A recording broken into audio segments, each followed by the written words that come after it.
brought a broader face to the protests that were there at the beginning, and after a month or so, the protests were getting a little bit smaller, and this has only brought back everyone that would have been out at the beginning.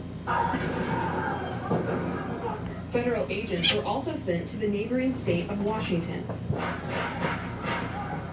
On Saturday, fighting broke out during protests in Seattle. Dozens of people were arrested and officers wounded.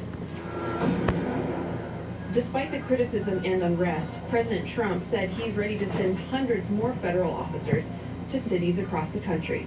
Leah Harding, Al Jazeera. Spain is asking the UK to exempt British tourists visiting the Balearic and Canary Islands from a requirement to self-quarantine on their return home. The British government reimposed the two-week rule after new outbreaks of the coronavirus in Spain. Al Jazeera's Nadine Barber reports from London. London's Gatwick Airport and plenty of people flying off on holiday, but for those travelling to Spain, it's a confusing time. Faced with 2 weeks in quarantine on their return, this teacher and her husband decided to cancel their trip to the country's south. Where we were going, there is no outbreak at all, so I don't understand why they have done like a regional lockdown. So like Madrid and Barcelona, like why would you not, shut those down and then leave all the touristy bits open?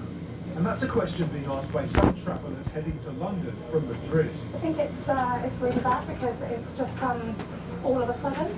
It's not given people much time to prepare, so everyone's now panicking, and I think it ruins plans for everybody. Since the number of cases here in Spain are rising, I think it's probably a sensible measure, and I was expecting it, to be honest. Spain recorded more than 900 new COVID cases on Friday. And major cities, including Barcelona, have seen a surge in infections, with health officials warning a second wave could be imminent. The British government says it had to act quickly to avoid reinfection and a possible lockdown. But the message from Spain is the country is safe for tourists. Like in any other European country, we are seeing outbreaks. The outbreaks in Spain are perfectly controlled. We have 3 that are the most important outbreaks at the moment, in Barcelona, in Lerida, in Zaragoza. All of them are perfectly traced.